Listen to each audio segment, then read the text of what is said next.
ओम शांति। 10 अक्टूबर 2025 की साकार मुरली से होमवर्क। आज की मुरली से फ्लो चार्ट को सामने देखते किसी भी एक पॉइंट का चिंतन करते उसे धारणा में लाने का अटेंशन देंगे।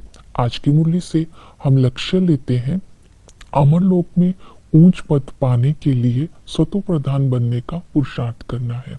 आज हम स्वमान लेते हैं, मैं समाधान स्वरूप आत्मा हूँ।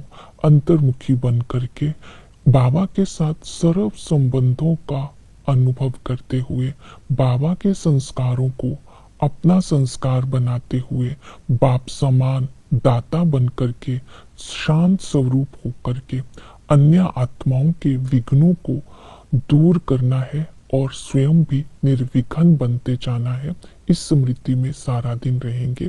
आज हम प्रैक्टिकल में होमवर्क भी यही करेंगे, विघ्न विनाशक कैसे बने और विघ्न विनाशक बनने से क्या फायदा होगा।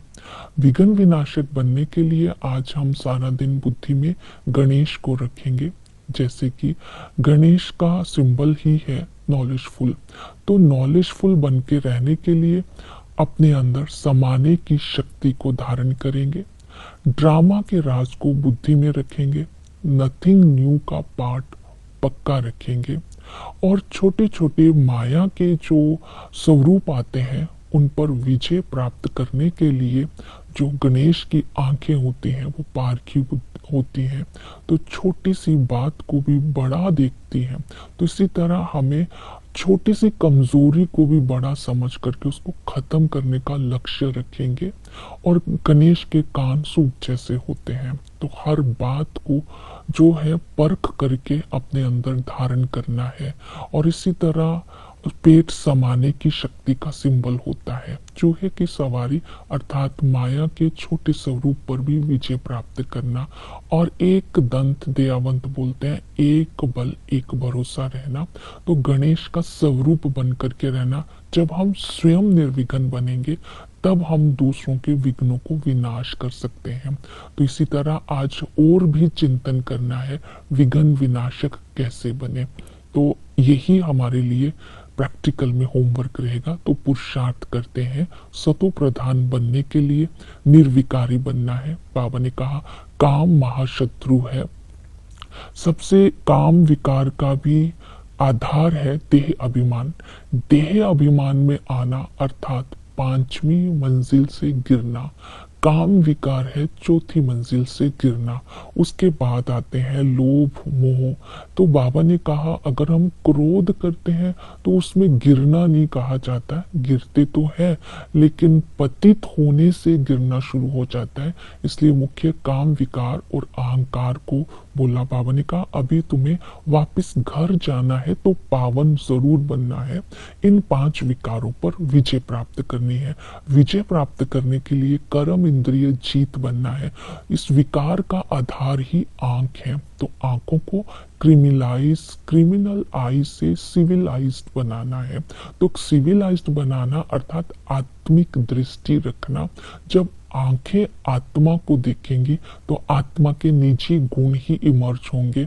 जब हम सिविलाइज्ड होंगे तो अवगुणों का ना चिंतन करेंगे, ना शरीर दिखेगा, ना धन दिखेगा, ना किसी के अवगुण दिखेंगे, ना काम, ना क्रोध, ना लोभ, ना मोह, ना अहंकार। 5 विकार ही नहीं आएंगे जब हम अपनी आंखों को सिविलाइज्ड बना लेंगे। दूसरी विधि बताई, अपने अलौकिक जन्म को बुद्धि में रखना है। संगम युग पर ब्रह्मा के द्वारा हमें बाबा एडॉप्ट करते हैं। हम ब्रह्मा मुख वंशावली है, हम ब्राह्मण ऊंच चोटी के हैं। तो ऊंच चोटी का मतलब हमारी अवस्था सदा ही ऊंच रहती है। हमारी रचना मुख से हुई है, इसका मतलब हमारा जन्म पवित्रता से हुआ। तो हमारे जो संस्कार है वो भी पवित्र होने चाहिए। फिर इसके साथ साथ बाबा ने बोला पवित्रता की धारणा करनी है। तो माया जीत बनना है। माया जीत बनने के लिए बाबा ने कहा स्वमान को इमर्ज रखना है कि मैं विघ्न विनाशक हूँ। शुभ भावना शुभ कामना को नेचुरल नेचर बनाना है। अपने मन और बुद्धि को जब शुभ भावना शुभ कामना में बिजी रखेंगे तो माया का वार नहीं होगा। तो अपने को दिल शिकस्त नहीं करना है। माया कब वार करती है? जब हम अंदर से कमजोर हो जाते हैं। सदा ही उड़ती कला में रहना है, मनसा को शक्तिशाली बना करके रखना है, तो हम माया जीत बनते जाएंगे। इस तरह आज हम अपनी धारणा पर भी अटेंशन देंगे। ये संगम युग कमाई का समय है, इसलिए किसी भी प्रकार का गुटखा नहीं खाना है। अद्वैत मत के ऊपर चलते रहना है। इस संगम पर हमें श्रीमत मिलती है एक बाप की, तो भविष्य में देवताओं की मत भी एक मत होती है। इसलिए गृहस्थ में रहते हुए एक की मत पर चल करके स्व उन्नति का ख्याल रखना है। तो जास्ती उन्नति तभी हो सकती है जब बाबा की बातों को जीवन में धारणा में लाएंगे। तो इसलिए चक्र को बुद्धि में रखते रहेंगे, चक्र अंदर फिरता रहेगा, क्योंकि हमें नॉलेज है हम ब्राह्मण सो देवता सो क्षत्रिय सो वैश्य सो शूद्र बनते हैं। हम आत्मा ही इस पूरे चक्र में हीरो हैं, क्योंकि आदि में हम आत्माएं अद्वैत राज्य करते थे, सिविलाइज्ड राज्य था, सभी सतो प्रधान थे, सुख ही सुख था, किसी प्रकार का दुख नहीं था, किसी की क्रिमिनल आइस नहीं थी। उसको हेवनली गॉड फादर इसलिए बोलते थे क्योंकि बाबा के द्वारा इस हेवन की रचना की गई थी। और मध्य में जब हम आते हैं तो क्रिमिनल आइस हो जाती है, देह अभिमान में आ जाते हैं, दुख ही दुख हो जाता है। अंत में बाबा की एक की मत के ऊपर चल करके हम ज्ञान को जीवन में धारण करके फिर से हम अमर लोक का पूरा ऊंच वर्षा लेते हैं, अर्थात विष्णुपुरी का मालिक बन जाते हैं, मनुष्य से देवता बन जाते हैं। तो हम याद के ऊपर आज अटेंशन देंगे। बाबा ने कहा माँ में कम याद करो, याद से ही विकर्म विनाश होते हैं और आत्मा ऊंच पद पा सकती है। याद का आधार है आत्म अभिमानी, मैं आत्मा हूँ, इसका बार बार चिंतन करना है। आत्मा ही परम धाम से आई है और शांति धाम निवासी थी, इस शरीर में आकर के पाठ बजाती है। तो जब हम आत्मा का चिंतन करेंगे तो बुद्धि रिफाइन होती जाएगी और मन स्वच्छ होता जाएगा। आत्मा ही पावन बन करके अपने घर जाती है।